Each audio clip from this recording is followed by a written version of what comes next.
ನಮಸ್ತೆ ವೀಕ್ಷಕರೇ. ಕಳೆದ ದಶಕದಲ್ಲಿ ಭಾರತವು ತನ್ನ ರಾಜತಾಂತ್ರಿಕ ನಿಲುವಿನಲ್ಲಿ ಬದಲಾವಣೆಗಳನ್ನು ತಂದಿದೆ. ನಿರ್ದಿಷ್ಟ ಆಶಯದೊಂದಿಗೆ ಕಾರ್ಯವೆಸಗುವ ಮುನ್ನಡೆಯುವ ರಾಷ್ಟ್ರವಾಗಿ ಅದು ರೂಪುಗೊಂಡಿದೆ. 2024ರ ರಾಜತಾಂತ್ರಿಕ ಗೆಲುವುಗಳು ಗಮನಾರ್ಹವಾಗಿದ್ರೂ ಅವುಗಳು ಭಾರತವನ್ನ ಇತರ ದೇಶಗಳು ಹೇಗೆ ನೋಡುತ್ತಿರುತ್ತವೆ ಎಂಬುದರ ಹಿನ್ನೆಲೆಯಲ್ಲಿ ಕೈಗೊಂಡ ಪ್ರಯತ್ನಗಳ ಫಲಿತಾಂಶ. ಇದೇ ಹೊತ್ತಿನ ವಿಶೇಷ. 2024 ಭಾರತೀಯ ರಾಜತಾಂತ್ರಿಕತೆಗೆ ಸಾಧನೆಯ ಶ್ರೇಷ್ಠ ವರ್ಷ. ನಾನು ಮಾನಸ ಮಡಿವಾಳ್.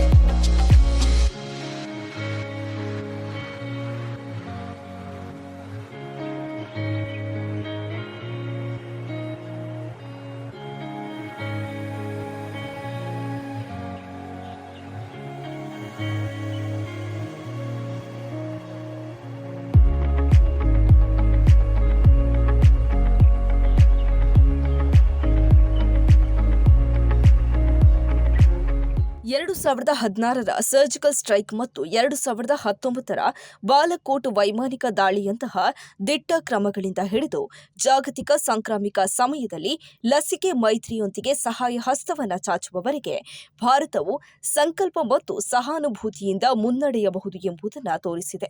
G20ರಲ್ಲಿ ಆಫ್ರಿಕನ್ ಒಕ್ಕೂಟವನ್ನು ಸೇರಿಸುವುದು, ಅಂತಾರಾಷ್ಟ್ರೀಯ ಸೌರ ಮೈತ್ರಿ ಮತ್ತು ಜಾಗತಿಕ ಜೈವಿಕ ಇಂಧನ ಮೈತ್ರಿಯಂತಹ ಉಪಕ್ರಮಗಳು ಎಲ್ಲರಿಗೂ ನ್ಯಾಯಯುತ, ಸುಸ್ಥಿರ ಭವಿಷ್ಯದ ಬಗ್ಗೆ ಭಾರತ ಹೊಂದಿರುವ ಬದ್ಧತೆಯನ್ನು ಎತ್ತಿ ತೋರಿಸುತ್ತವೆ.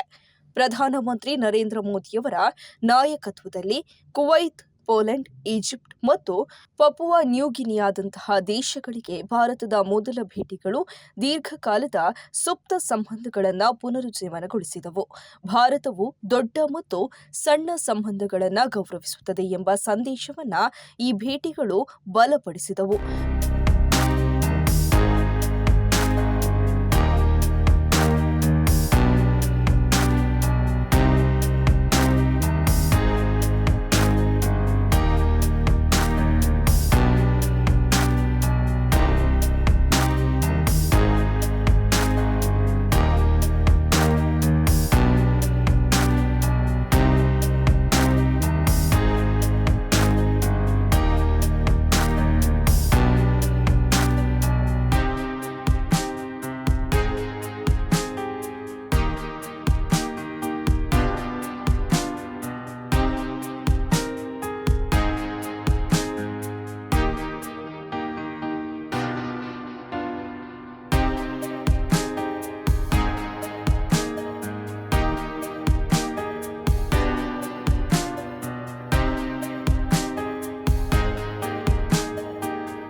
ಬಿಕ್ಕಟ್ಟುಗಳು ಉದ್ಭವಿಸಿದಾಗ ಭಾರತವು ಸುಮ್ಮನೆ ನಿರ್ಲಿಪ್ತವಾಗಿ ಕುಳಿತುಕೊಳ್ಳಲಿಲ್ಲ. ಅದು ಕಾರ್ಯಪ್ರವೃತ್ತವಾಯಿತು. ಗಂಗಾ ಮತ್ತು ಅಜಯ್ನಂತಹ ಕಾರ್ಯಾಚರಣೆಗಳು ಭಾರತೀಯರನ್ನ ಸಂಘರ್ಷ ವಲಯಗಳಿಂದ ಸುರಕ್ಷಿತವಾಗಿ ಮನೆಗೆ ಕರೆತರುವುದನ್ನು ಖಚಿತಪಡಿಸಿದರೆ, ಭೂಕಂಪ ಪೀಡಿತ ಟರ್ಕಿ ಮತ್ತು ಯುದ್ಧ ಪೀಡಿತ ಉಕ್ರೇನ್ಗೆ ನೆರವು ವಿಶ್ವದೊಂದಿಗೆ ಭಾರತ ತಾನು ಇರುವುದಾಗಿ ಒಗ್ಗಟ್ಟನ್ನು ತೋರಿಸಿದೆ. 2024 ಭಾರತದ ರಾಜತಾಂತ್ರಿಕತೆಗೆ ಗಮನಾರ್ಹವಾಗಿದೆ. ಉನ್ನತ ಮಟ್ಟದ ಅಂತಾರಾಷ್ಟ್ರೀಯ ನಾಯಕರಿಗೆ ಆತಿಥ್ಯ ವಹಿಸುವುದರಿಂದ ಹಿಡಿದು ಜಾಗತಿಕ ಶಾಂತಿ ಪ್ರಯತ್ನಗಳಲ್ಲಿ ನಿರ್ಣಾಯಕ ಪಾತ್ರ ವಹಿಸುವವರೆಗೆ ಭಾರತದ ರಾಜತಾಂತ್ರಿಕ ಕಾರ್ಯಕ್ರಮಗಳು ವಿಶ್ವ ವೇದಿಕೆಯಲ್ಲಿ ತನ್ನ ಹೆಚ್ಚುತ್ತಿರುವ ಪ್ರಭಾವವನ್ನು ಪ್ರದರ್ಶಿಸಿವೆ. ಭಾರತದ 75ನೇ ಗಣರಾಜ್ಯೋತ್ಸವದ ಮುಖ್ಯ ಅತಿಥಿಯಾಗಿ ಫ್ರೆಂಚ್ ಅಧ್ಯಕ್ಷರಿಗೆ ನೀಡಿದ ಆಹ್ವಾನದಿಂದ ವಿಶ್ವದ ಪ್ರಮುಖ ನಾಯಕರನ್ನ ಸಮಾನವಾಗಿ ತೊಡಗಿಸಿಕೊಳ್ಳುವ ಭಾರತದ ಸಾಮರ್ಥ್ಯವು ಸ್ಪಷ್ಟವಾಗಿದೆ.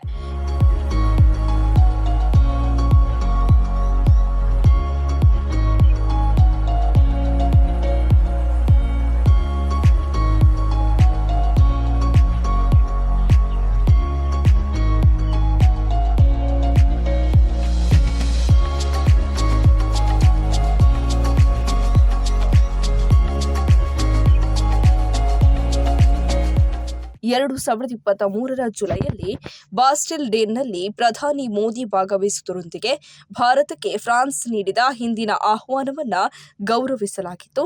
ಈ ವಿನಿಮಯಗಳು ಭಾರತ ಮತ್ತು ಫ್ರಾನ್ಸ್ ನಡುವಿನ ಆಳವಾದ ನಂಬಿಕೆ ಮತ್ತು ಬೆಳೆಯುತ್ತಿರುವ ಸ್ನೇಹವನ್ನು ಪ್ರತಿಬಿಂಬಿಸುತ್ತವೆ. ತನ್ನ ಪ್ರಜೆಗಳಿಗಾಗಿ ಭಾರತ ಬಲವಾಗಿ ಸಮರ್ಥಿಸಿಕೊಳ್ಳುತ್ತದೆ ಎಂಬ ವಾದವು ಮರಣದಂಡನೆ ಶಿಕ್ಷೆಯನ್ನ ಎದುರಿಸುತ್ತಿದ್ದ 8 ಮಾಜಿ ಭಾರತೀಯ ನೌಕಾಪಡೆಯ ಸಿಬ್ಬಂದಿಯನ್ನ ಪ್ರಧಾನಿ ಮೋದಿಯವರ ವೈಯಕ್ತಿಕ ಮಧ್ಯಪ್ರವೇಶದಿಂದಾಗಿ ಕತಾರ್ ಬಿಡುಗಡೆ ಮಾಡಿದಾಗ ಸ್ಪಷ್ಟವಾಯಿತು. ಇದು ಮಹತ್ವದ ರಾಜತಾಂತ್ರಿಕ ಗೆಲುವು. ಅಬುಧಾಬಿಯಲ್ಲಿ ದೇಶದ ಮೊದಲ ಹಿಂದೂ ದೇವಾಲಯವಾದ BAPS ಮಂದಿರವನ್ನು ಉದ್ಘಾಟಿಸಲು ಮತ್ತು ಉನ್ನತ ನಾಯಕತ್ವವನ್ನು ಭೇಟಿ ಮಾಡಲು ಆಯೋಜನೆಯಾಗಿದ್ದ ಪ್ರಧಾನಿ ಮೋದಿಯವರ ಫೆಬ್ರವರಿ 13-14ರ UAE ಭೇಟಿಗೆ ಒಂದು ದಿನ ಮುಂಚಿತವಾಗಿ ಈ ಹಿರಿಯರ ಬಿಡುಗಡೆಯಾಗಿದೆ. ಐತಿಹಾಸಿಕವಾಗಿ ಸಿಂಧೂ ಜಲ ಒಪ್ಪಂದಕ್ಕೆ ಸಂಬಂಧಿಸಿ ಭಾರತದ ವಿಧಾನವು ತುಲನಾತ್ಮಕವಾಗಿ ತಟಸ್ಥ ನಿಲುವಿನಿಂದ ಕೂಡಿದೆ. ಜಲ ಸಂಪನ್ಮೂಲಗಳ ಮೇಲೆ ಗಮನಾರ್ಹ ಹಕ್ಕುಗಳನ್ನು ಹೊಂದಿದ್ದರೂ ಭಾರತವು ತನ್ನ ಪಾಲನ್ನು ಸಂಪೂರ್ಣವಾಗಿ ಬಳಸಿಕೊಳ್ಳದೆ ಒಪ್ಪಂದದ ನಿಬಂಧನೆಗಳಿಗೆ ಹೆಚ್ಚಾಗಿ ಬದ್ಧವಾಗಿತ್ತು. ರಾವಿ ನದಿಯಿಂದ ಗಣನೀಯ ಪ್ರಮಾಣದ ನೀರು ಪಾಕಿಸ್ತಾನಕ್ಕೆ ಹರಿಯಲು ಅವಕಾಶ ಮಾಡಿಕೊಟ್ಟಿತು.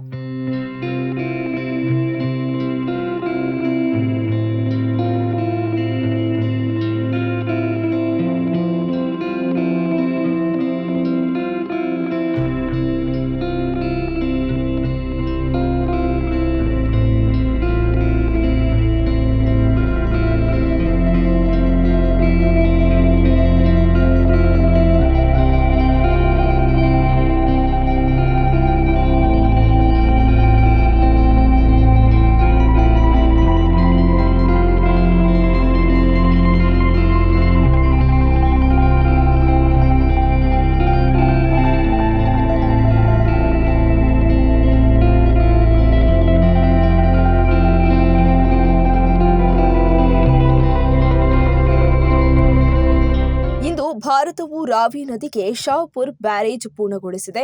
ಪಾಕಿಸ್ತಾನಕ್ಕೆ ಹೆಚ್ಚುವರಿ ನೀರಿನ ಹರಿವನ್ನು ನಿಲ್ಲಿಸಿದೆ. ಇದು ಭಯೋತ್ಪಾದನೆಗೆ ಸಂಬಂಧಿಸಿದ ರಾಷ್ಟ್ರೀಯ ಭದ್ರತಾ ಕಾಳಜಿಗಳಿಂದ ಪ್ರೇರಿತವಾದ ಭಾರತದ ದೃಢವಾದ ರಾಜತಾಂತ್ರಿಕತೆಯನ್ನು ಸೂಚಿಸುತ್ತದೆ. ಈ ಕ್ರಮವು ಜಮ್ಮು ಮತ್ತು ಕಾಶ್ಮೀರ ಪ್ರದೇಶದಲ್ಲಿ 4,000 ಎಕರೆಗೆ ನೀರಾವರಿ ಒದಗಿಸುವ ಸಾಮರ್ಥ್ಯದೊಂದಿಗೆ ಕೃಷಿ ಉದ್ದೇಶಗಳಿಗಾಗಿ ಪ್ರಯೋಜನವನ್ನು ನೀಡುತ್ತದೆ. ವಿಶೇಷವೆಂದರೆ ಇದಕ್ಕೆ ಸುಮಾರು 3 ದಶಕಗಳ ಹಿಂದೆ ಅಡಿಪಾಯ ಹಾಕಲಾಗಿತ್ತು. ಅದರ ನಿರ್ಮಾಣ ಈಗ ಪೂರ್ಣಗೊಂಡಿದೆ. 2014ರ ನಂತರ ಭಾರತವು ಗಡಿಯುದ್ದಕ್ಕೂ ಹೆಚ್ಚು ದೃಢವಾದ ಮಿಲಿಟರಿ ಯೋಜನೆಯನ್ನ ಮಾಡಿದೆ ಮತ್ತು ಗಡಿ ಪ್ರದೇಶಗಳಲ್ಲಿ ಮೂಲಸೌಕರ್ಯ ಅಭಿವೃದ್ಧಿಯನ್ನ ಹೆಚ್ಚಿಸಿದೆ. ಈ ವರ್ಷ 4 ವರ್ಷಗಳ ಸುದೀರ್ಘ ಮಿಲಿಟರಿ ಬಿಕ್ಕಟ್ಟನ್ನು ಕೊನೆಗೊಳಿಸಿ ಭಾರತ ಮತ್ತು ಚೀನಾ ವಾಸ್ತವಿಕ ನಿಯಂತ್ರಣ ರೇಖೆಯ ಉದ್ದಕ್ಕೂ ಡಿಪ್ಸಾಂಗ್ ಬಯಲು ಹಾಗೂ ಡೆಮ್ಚೋಕ್ ಪ್ರದೇಶಗಳಲ್ಲಿ ಗಸ್ತು ಪುನರಾರಂಭಿಸಲು ಮಹತ್ವದ ಒಪ್ಪಂದಕ್ಕೆ ಬಂದವು. ಮೇ 2020ರಲ್ಲಿ ಉದ್ವಿಗ್ನತೆಗೆ ಮೊದಲು ಇದ್ದಂತೆಯೇ ಯಥಾಸ್ಥಿತಿಯನ್ನ ಪುನಃಸ್ಥಾಪಿಸಿದವು. ಈ ಒಪ್ಪಂದವು ಭಾರತ ಚೀನಾ ಗಡಿ ಪ್ರದೇಶಗಳಲ್ಲಿ ವಿಶೇಷವಾಗಿ ಆಯಕಟ್ಟಿನ ಪ್ರಮುಖ ಡೆಪ್ಸಾಂಗ್ ಬಯಲು ಪ್ರದೇಶಗಳಲ್ಲಿ ಉದ್ವಿಗ್ನತೆಯನ್ನ ಕಡಿಮೆ ಮಾಡುವ ಮತ್ತು ಸೈನ್ಯವನ್ನ ಹಿಂತೆಗೆದುಕೊಳ್ಳುವ ನಿರ್ಣಾಯಕ ಹೆಜ್ಜೆಯನ್ನು ದಾಖಲಿಸಿದೆ. ವಿಶ್ವಸಂಸ್ಥೆಯಲ್ಲಿ ಇದು ಯುದ್ಧದ ಸಮಯವಲ್ಲ ಎಂಬ ನಿಲುವನ್ನು ಭಾರತ ಪ್ರತಿಪಾದಿಸಿತ್ತು. ರಷ್ಯಾ ಉಕ್ರೇನ್ ಯುದ್ಧದಲ್ಲಿ ಭಾರತವು ಶಾಂತಿ ಪಾಲಕ ಪಾತ್ರವನ್ನು ವಹಿಸುವ ಸ್ಥಾನದಲ್ಲಿದೆ. ಉಕ್ರೇನ್ ಯುದ್ಧದಲ್ಲಿ ಭಾರತವು ಸಂಧಾನಕಾರ ರಾಷ್ಟ್ರಗಳಲ್ಲಿ ಒಂದಾಗಬಹುದು ಎಂಬ ಅಭಿಪ್ರಾಯವನ್ನು ಅಧ್ಯಕ್ಷ ಪುಟಿನ್ ವ್ಯಕ್ತಪಡಿಸಿದರು. ಭಾರತವು ಜಾಗತಿಕ ದಕ್ಷಿಣದ 3ನೇ ಧ್ವನಿಯ ಶೃಂಗಸಭೆಯ ಆತಿಥ್ಯ ವಹಿಸಿತು. ಈ ಶೃಂಗಸಭೆಯು 2024ರ ಜೂನ್ 9ರಂದು ಹೊಸ ಸರ್ಕಾರ ರಚನೆಯಾದ ನಂತರ ಪ್ರಧಾನಿ ಆಯೋಜಿಸಿದ ಮೊದಲ ಬಹುಪಕ್ಷೀಯ ಶೃಂಗಸಭೆಯಾಗಿದೆ. 2024ರಲ್ಲಿ ಗಯಾನಾ ಮತ್ತು ನೈಜೀರಿಯಾಕ್ಕೆ ಪ್ರಧಾನಿ ಮೋದಿಯವರ ಭೇಟಿಗಳು ಕೆರಿಬಿಯನ್ ಮತ್ತು ಆಫ್ರಿಕಾ ಎರಡರಲ್ಲೂ ರಾಜತಾಂತ್ರಿಕ ಉಪಸ್ಥಿತಿಯನ್ನು ಹೆಚ್ಚಿಸುವ ಭಾರತದ ಕಾರ್ಯತಂತ್ರದ ಪ್ರಯತ್ನಗಳನ್ನು ಪ್ರತಿಬಿಂಬಿಸುತ್ತದೆ.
ದೇಶದ ಆಂತರಿಕ ಭದ್ರತೆಯನ್ನು ಖಚಿತಪಡಿಸಿಕೊಳ್ಳಲು ಮತ್ತು ಮ್ಯಾನ್ಮಾರ್ ಗಡಿಯಲ್ಲಿರುವ ಭಾರತದ ಈಶಾನ್ಯ ರಾಜ್ಯಗಳ ಜನಸಂಖ್ಯಾ ರಚನೆಯನ್ನ ಕಾಪಾಡಿಕೊಳ್ಳಲು ಭಾರತ ಮತ್ತು ಮ್ಯಾನ್ಮಾರ್ ನಡುವಿನ ಮುಕ್ತ ಚಾಲನೆ ಆಡಳಿತವನ್ನು ರದ್ದುಗೊಳಿಸಲು ಭಾರತ ನಿರ್ಧರಿಸಿತು.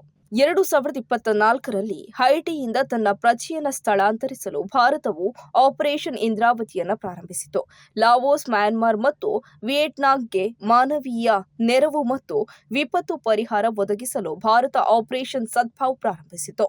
ಭಾರತವು ಸಿರಿಯಾದಿಂದ 75 ಪ್ರಜೆಗಳನ್ನು ಯಶಸ್ವಿಯಾಗಿ ಸ್ಥಳಾಂತರಿಸಿತು.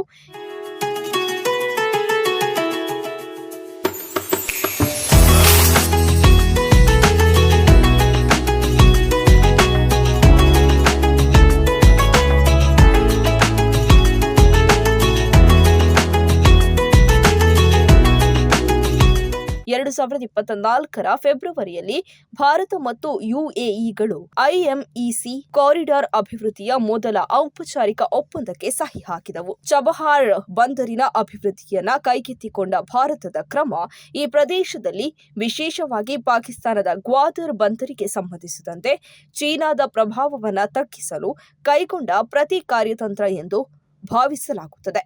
2024 ಮೇ 13ರಂದು India Ports Global Limited Chabahar ಬಂದರಿನಲ್ಲಿ ಶಾಹಿದ್ ಬೆಹೆಸ್ಟಿ ಟರ್ಮಿನಲ್ ಅಭಿವೃದ್ಧಿ ಮತ್ತು ಕಾರ್ಯಾಚರಣೆಗಾಗಿ ಇರಾನಿನ ಬಂದರುಗಳು ಮತ್ತು ಕಡಲ ಸಂಸ್ಥೆಯೊಂದಿಗೆ ದೀರ್ಘಕಾಲೀನ ಒಪ್ಪಂದಕ್ಕೆ ಸಹಿ ಹಾಕಿತು. ಇದು ಸಾಗರೋತ್ತರ ಬಂದರಿನ ಸಂಪೂರ್ಣ ನಿರ್ವಹಣೆಗೆ ಸಂಬಂಧಿಸಿದಂತೆ ಭಾರತ ಕೈಗೆತ್ತಿಕೊಂಡ ಮೊದಲ ಪೂರ್ಣ ಪ್ರಮಾಣದ ನಿರ್ವಹಣೆಯಾಗಿದ್ದು, ಪಾಕಿಸ್ತಾನವನ್ನು ಕಡೆಗಣಿಸಿ ಇರಾನ್, ಅಫ್ಘಾನಿಸ್ತಾನ ಮತ್ತು ಮಧ್ಯ ಏಷ್ಯಾದೊಂದಿಗೆ ವ್ಯಾಪಾರವನ್ನು ಹೆಚ್ಚಿಸುತ್ತದೆ.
ಎರಡು 2023ರ ನವೆಂಬರ್ ತಿಂಗಳಲ್ಲಿ ಮೊಹಮ್ಮದ್ ಮುಯಿಜು ಅಧ್ಯಕ್ಷ ಸ್ಥಾನವನ್ನ ಗೆದ್ದ ನಂತರ ಇಂಡಿಯಾ ಔಟ್ ಅಭಿಯಾನವನ್ನ ಒಳಗೊಂಡ ವೇದಿಕೆಯಲ್ಲಿ ಭಾರತ ಮತ್ತು ಮಾಲ್ಡೀವ್ಸ್ ನಡುವಿನ ಸಂಬಂಧಗಳು ಹಳಸಲು ಪ್ರಾರಂಭಿಸಿದವು. ಲಕ್ಷದ್ವೀಪಕ್ಕೆ ಪ್ರಧಾನಿಯವರ ಭೇಟಿಗೆ ಪ್ರತಿಕ್ರಿಯೆಯಾಗಿ ಮಾಲ್ಡೀವ್ಸ್ನ ಪ್ರಗತಿಶೀಲ ಪಕ್ಷದ ಜಾಹಿದ್ ರಮೀಸ್ ಸೇರಿದಂತೆ ಮಾಲ್ಡೀವ್ಸ್ ರಾಜಕಾರಣಿಗಳು ಸಾಮಾಜಿಕ ಮಾಧ್ಯಮದಲ್ಲಿ ಅವಹೇಳನಕಾರಿ ಕಾಮೆಂಟ್ಗಳನ್ನು ಮಾಡಿದರು. ಆದರೆ ಭಾರತದ ದೃಢವಾದ ಮತ್ತು ಸಹಾನುಭೂತಿಯ ರಾಜತಾಂತ್ರಿಕತೆಯು ಮೇಜುಗಳನ್ನು ತಿರುಗಿಸಿತು.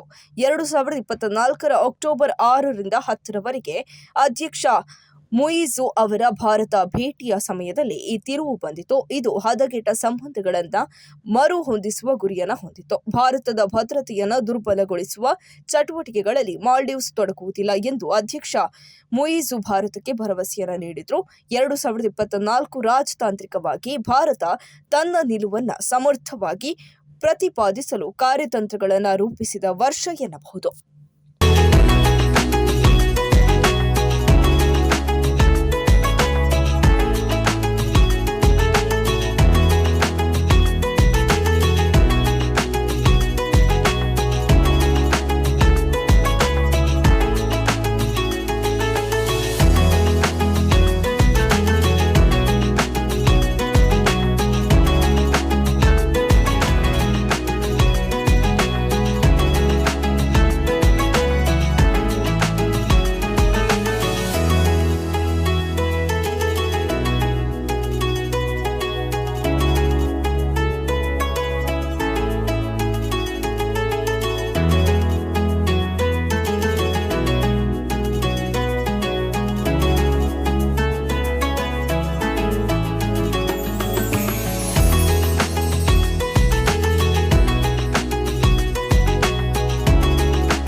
ಇದಾಗಿತ್ತು ಈ ಹೊತ್ತಿನ ವಿಶೇಷ. ನಿರಂತರ ಸುದ್ದಿ ಹಾಗೂ ಮನೋರಂಜನೆಗಳಿಗಾಗಿ ನೋಡ್ತಾ ಇರಿ ಅಭಿಮತ ಟಿವಿ. ಇದು ಜನಮನದ ನಾಡಿಮಿಡಿತ.